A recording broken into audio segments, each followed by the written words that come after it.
Welcome back, ladies and gentlemen, to another week of CFL action. CFL content for the fans, by the fans. I almost forgot that. I almost forgot the for the fans, by the fans. We were like the plane that had like the sketchy landing where like we were going down and we like kind of like swung a little to the left, but then we like stick the landing. It was okay, you know. But how are you doing today, Rick? I'm having a Not too bad. splendid day. I haven't started to pack for my week of 3 games. I'm doing that today's or recording this is my Wednesday, your Yeah. Tuesday. I, But I yeah, think no, you're gonna see at least two close games. Now, close games doesn't mean good games, but close games does mean close games. But let's get right into this because I actually think there's quite a bit that we can talk about with each of these games. So we're gonna start with the Elks versus the Red Blacks, where the Red Blacks, if you want to win at home, now is the chance. Now is 100% the chance. So Edmonton Elks come off a loss to the Argonauts, although a decent performance. They put 31 points up against Toronto. So I think it's one of those things where if you're the Elks, you're looking to keep that offense running and to hope that you can just blow past the Red Blacks here, get yourself at least your first win of the season, not go down to 0-4. And if you're the Red Blacks, you're thinking, man, we don't want to fall into this Elks trap of not being able to win at home. And you're against Edmonton, so there is no excuse for this game. There is no excuse. It doesn't matter how, if the Elks overperform nothing, you're playing the Edmonton Elks, you should win. End of story. Like, how are we feeling about this game, Rick? okay, so I've been following the Twitter sphere all day today. So Ottawa starting Adams.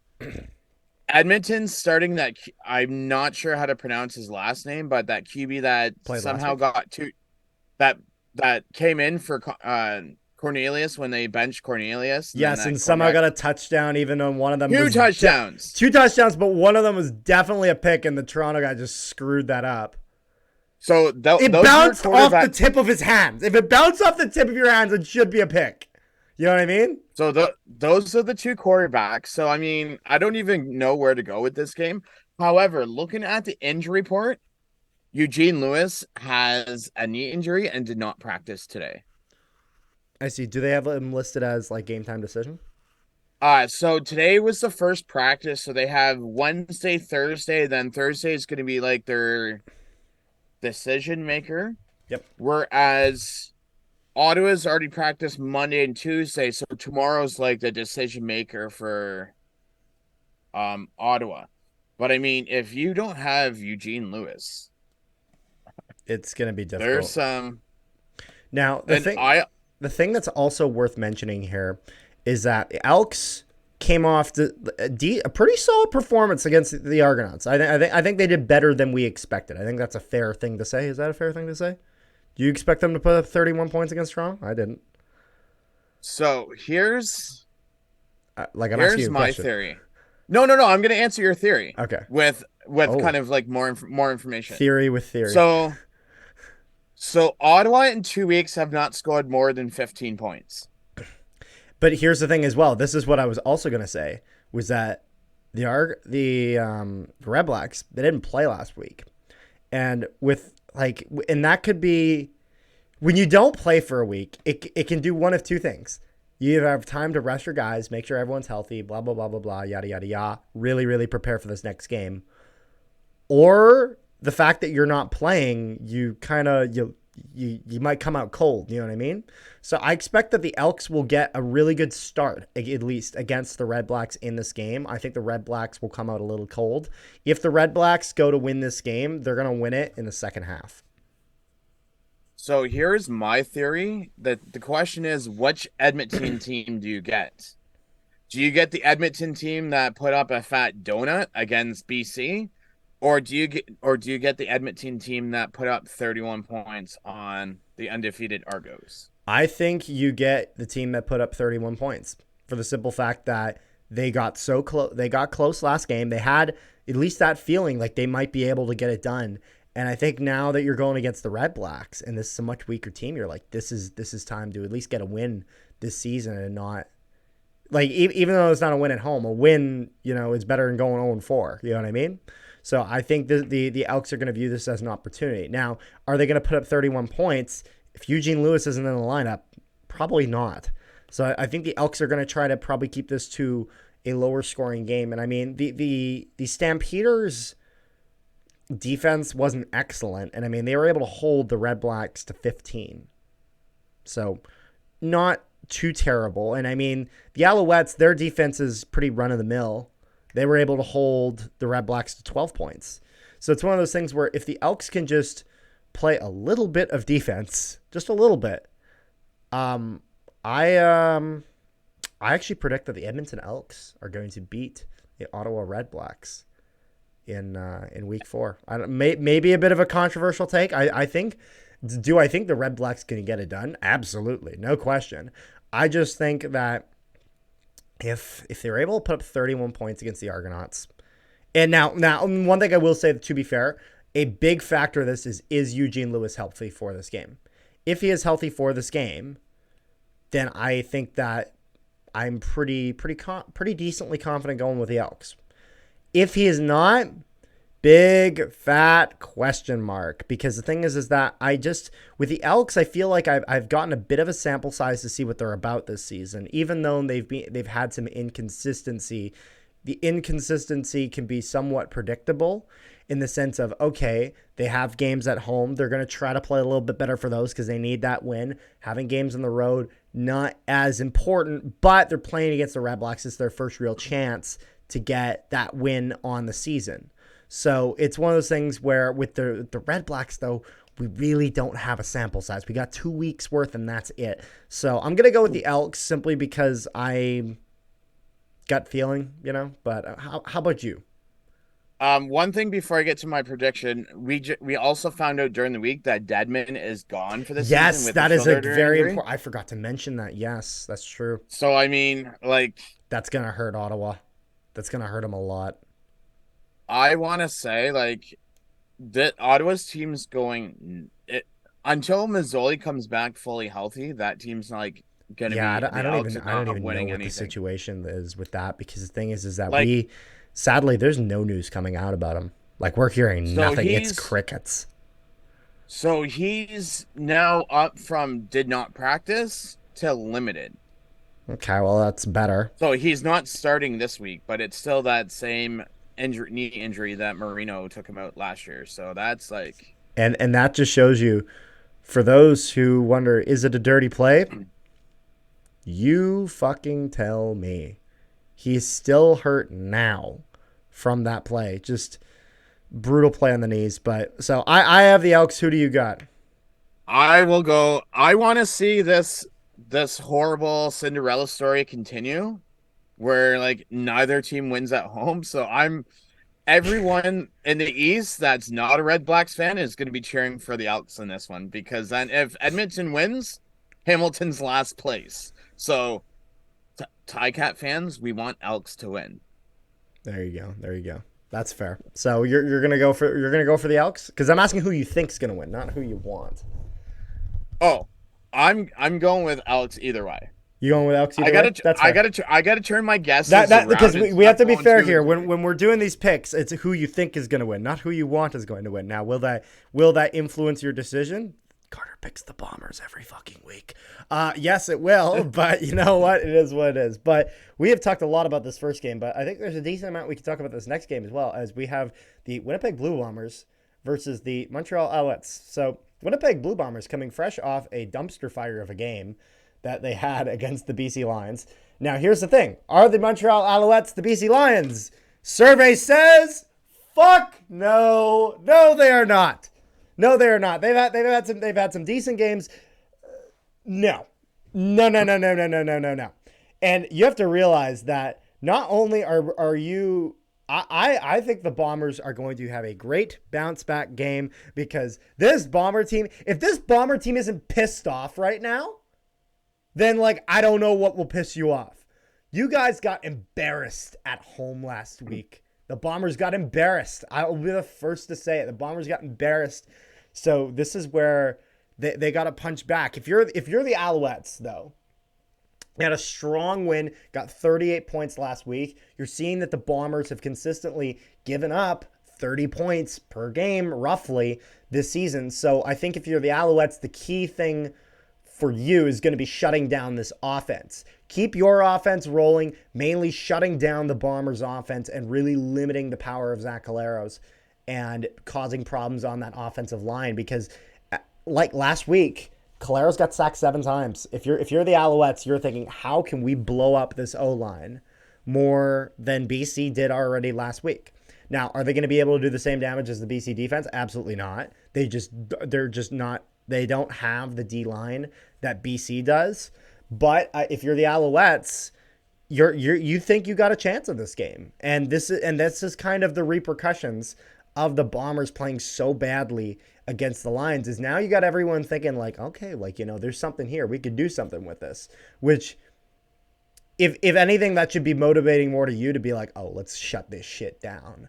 But it's also one of those things where when you're going against a motivated, if you're going against a motivated team, it's going to be a closer game. So I think this will be actually a pretty close game. I think the Bombers will come out on top. I don't see them completely collapsing after last week's game. I think I see them kind of coming back with a strong performance. They've kind of been consistent with that in the past. On the Alouette side of things, I think the Alouettes are going to try to have a strong game at home.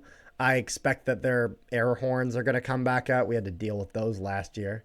That's going to be a thing. You had to remind me of that when I go to Montreal on Saturday, that I have to listen to those darn things. In person. There you go. It's bad enough. That's gonna be great. It's bad enough that I have to listen to them on TV, but now I have to listen to them in person. I remember last year the game was going on. I wanted to watch, but I had like a family dinner. I was having a family dinner at the Fort Garry Hotel. It was a very nice dinner. It was great. And I'm like looking online and I'm like, what the fuck is all these posts about these air horns? And then I watched the highlights. I'm like, what the fuck is this? I'm like, geez, like, happy we won, but like, what the hell is this? So this will be a game that sadly I'll actually not be able to watch live while it's happening, as I will be streaming WWE Money in the Bank on my other channel. But this is a game where I'll definitely like keep posted with this and check in here and there and make sure I'm sure that will be over by 7:00. No, because it starts at 3. Oh yeah, I guess it's in London. They start early. Yeah, son of a bitch. No, that's actually great then. Shit, I didn't even think of that. I used to have the North American. So I have some good news for you. Yeah. Bombers news. Jeff Coat fully participated in practice today. However,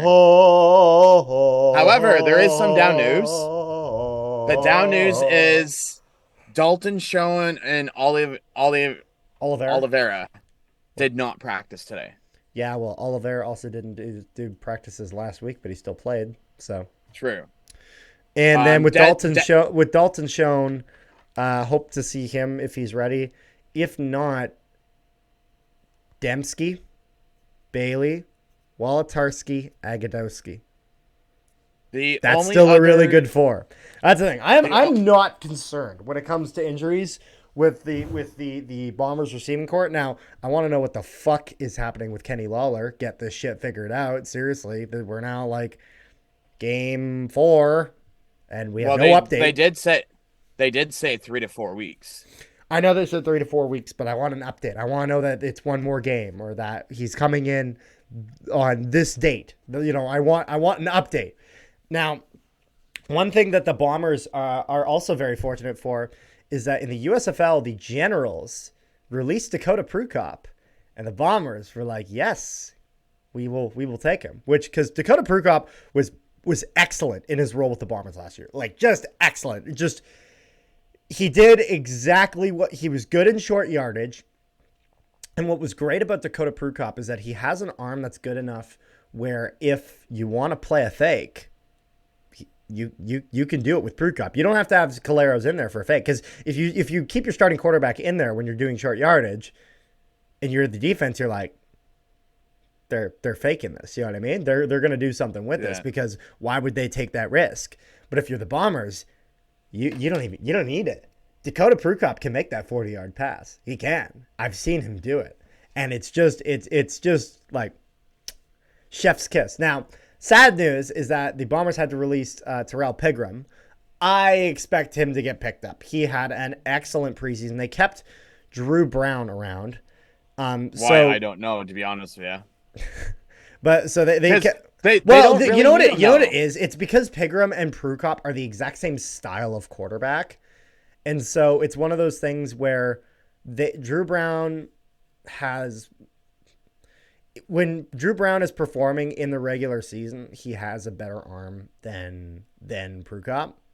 Like, in the sense of, like, if you look at the way that last year, that second game against that first game against the Red Blacks, the way that he came in when Zach Caleros got a little shaken up, and he just marched down the field, got more success than Caleros did all game, threw like 6 straight passes, and got the touchdown that the Bombers needed to win the game.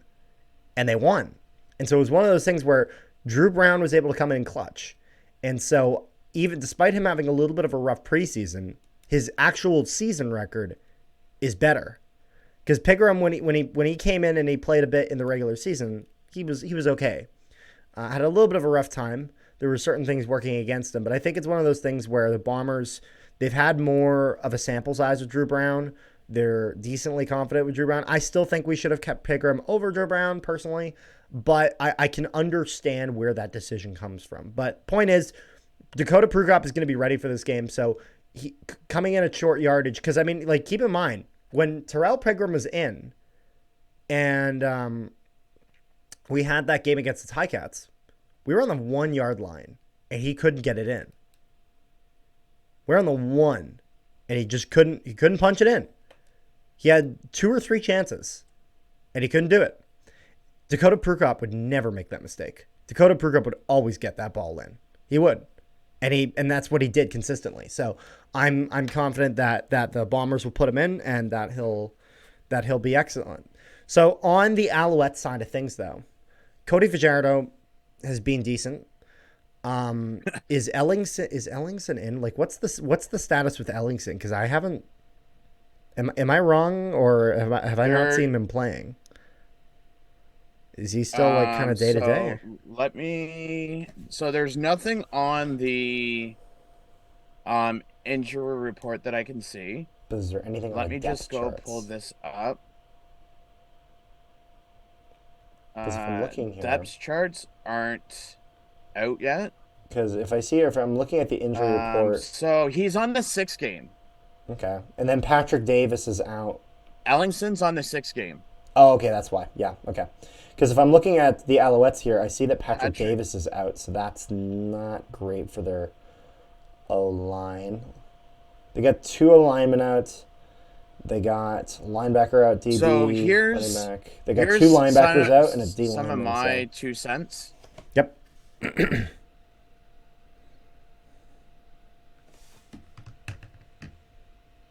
Yep. So here's my 2 cents is my kind of like big thing for this week is, can Winnipeg sack Fajardo 5 times? He got sacked 4 times by us. With Jackson Jeffcoat? By Ottawa. Fuck yeah. With Jackson Jeffcoat? Absolutely. And I think especially Willie Jefferson was invisible last game. Willie Jefferson, I want to see I want to see Guitar Jefferson. I want to see Guitar Jefferson. I want to see that come back, baby. He gets that when he gets a sack. So he needs a sack.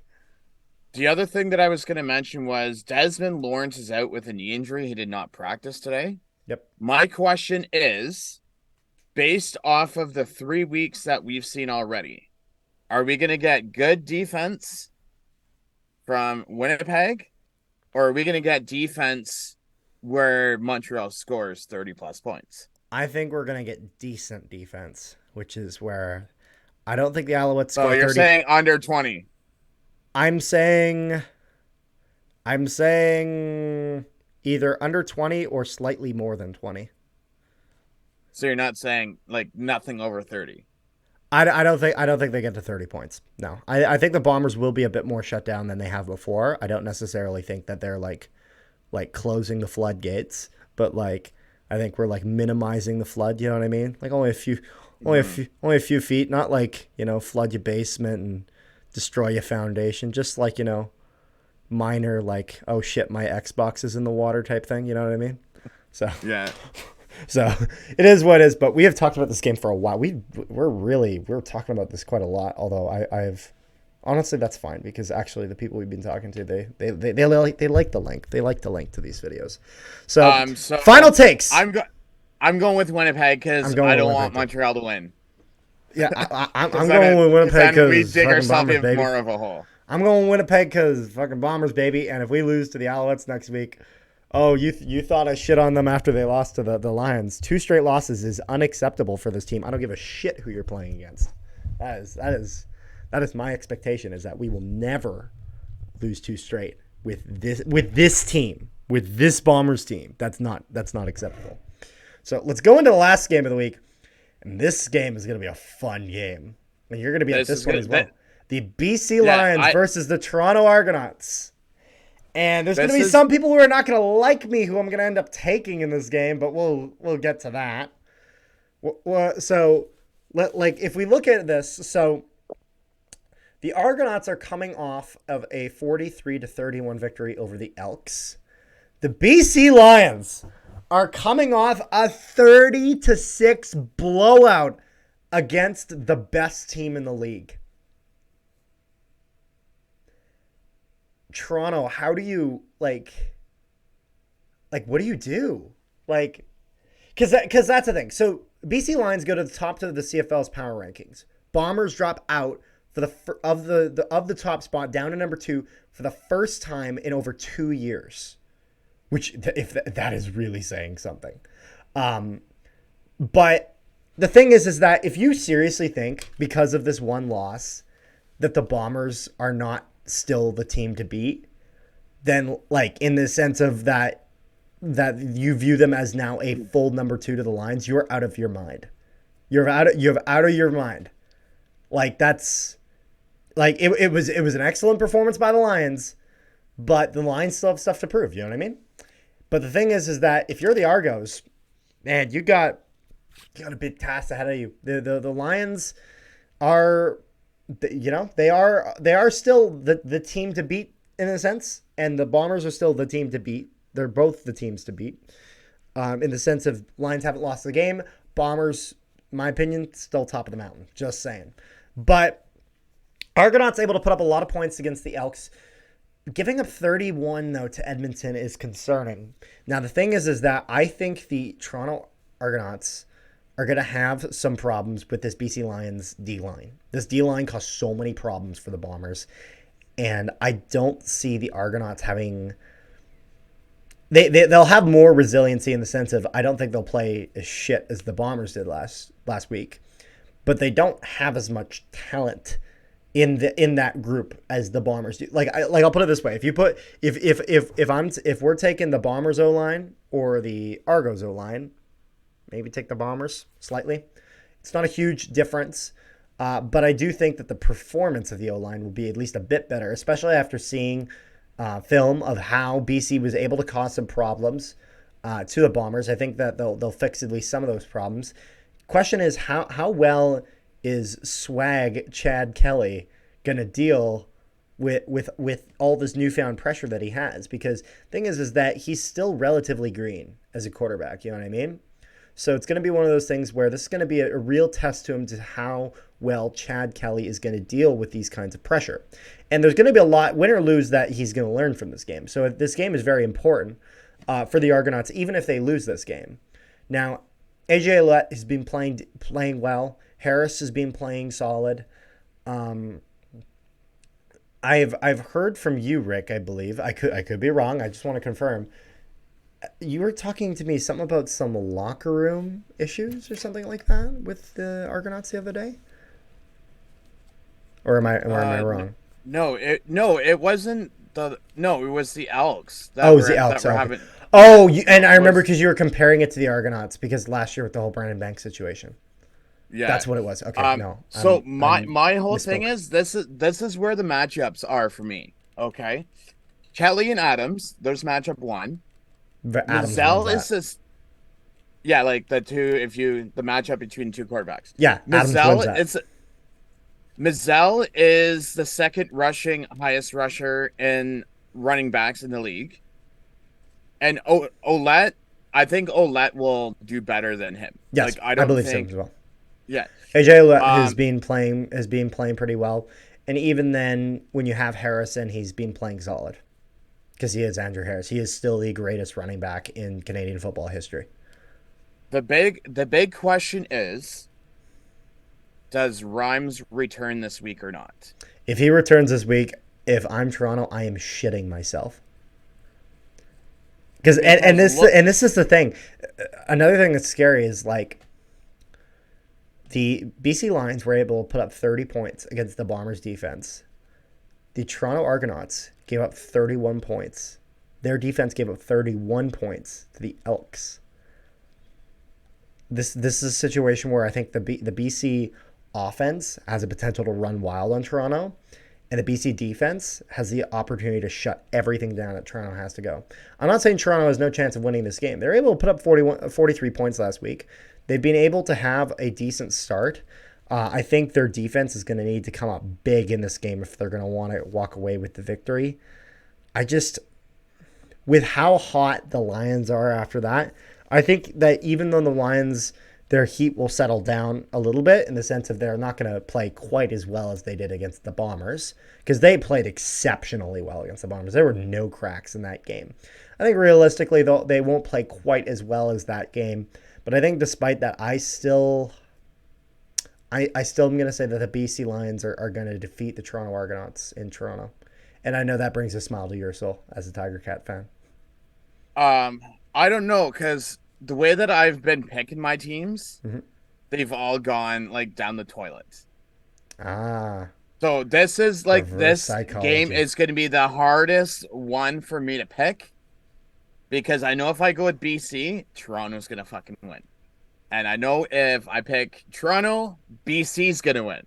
So the thing is if Toronto is going to win, Sway Kelly has to be on his game. AJ Ouellette has to be on his game. The only And they're gonna have to like when you Argo like wide and receiver. not only are they gonna need that Toronto Argonauts offensive line is gonna need to be on their game. The only Toronto Argo that is even in the near the top 15 and receiving yards is Coxie. Next one is like David Unger, and he's like what 25th. Like their whole like wide receiver core has to have a good game And that's this the thing. week. So because Dominic Rhymes, you're talking about your number one receiver for the Lions. Whitehead, he's played solid. He caused some problems for us last week. The Lions though were throwing to all their receivers last week. I don't know if you noticed this. They were throwing to everyone. They were all able to Mm-hmm. cause problems. So even though they have a few standout performances, BC has shown that they're not really a one-trick pony. They're not just going to throw to Rhymes. They're not just going to throw to Whitehead. They're not a predictable offense, which means that they're going to be a bit more of a deadly offense in that regard because that's the thing. The reason that some of the teams have been able to shut down one of the reasons that the Lions were able to shut down the Elks, it's like, okay, shut down Lewis and Dunbar. Lewis and Dunbar, and then that's it. And they have nothing. They have nothing left. You know what I mean? That was Yeah. that was the hope. And so with BC, because their offense is so diverse in the way that they can do really well running the ball, they can throw to anyone. I don't see the Argonauts being able to deal with all of that. I just think it will overwhelm them. I think it's just too much for them to deal with. I think they'll make this a close game. I think that the Argonauts will put up a better performance than the fucking Bombers did, which is painful for me to say that, but I think it's true. I think that they're not going to collapse the way that the Bombers did. Although I would not gonna lie, I would crack a smile if they did. But I sure shit know you would too. But I'm gonna have to take the BC Lions in this game simply because I think they're so hot right now, and that they have a lot of things working in their favor, even if they have a few things that might hinder them. And I think that Toronto has some stuff working in their favor too. I just think that the Lions just have a bit more going for them going into this game. One thing that I will mention before I get into my prediction is Jamal Peters did return last week for Toronto's defense. That's so good. That's going to be a plus for them. Yep. As much as I hate to say this, Carter, Yeah. as a Ticat fan, I'm going to put all my eggs in the basket and go with Toronto on this. Reverse psychology. Is that why? I just have a funny feeling that if I pick BC, BC's going to lose. So I have to do reverse psychology. Yep. And I'm going to pick Toronto because I have to stop going. I want a winning record. Enough of this 2-2 nonsense or 1-3. So hopefully you want a winning record, and you want that nice L right next to the Argonauts, and I can't blame you. I like seeing it there too. So that's gonna be our thoughts on this. We only had 3 games, but we talked a lot about these 3 games, and there was a lot. But to be fair, there was a lot to go in with these 3 games. So I hope you guys all enjoyed watching this video. I know it was a bit of a longer one. My apologies to those who don't like it like that, but it is what it is. And you guys make sure you comment down below your thoughts on what you think is going to be happening this week, and we will see you guys next time.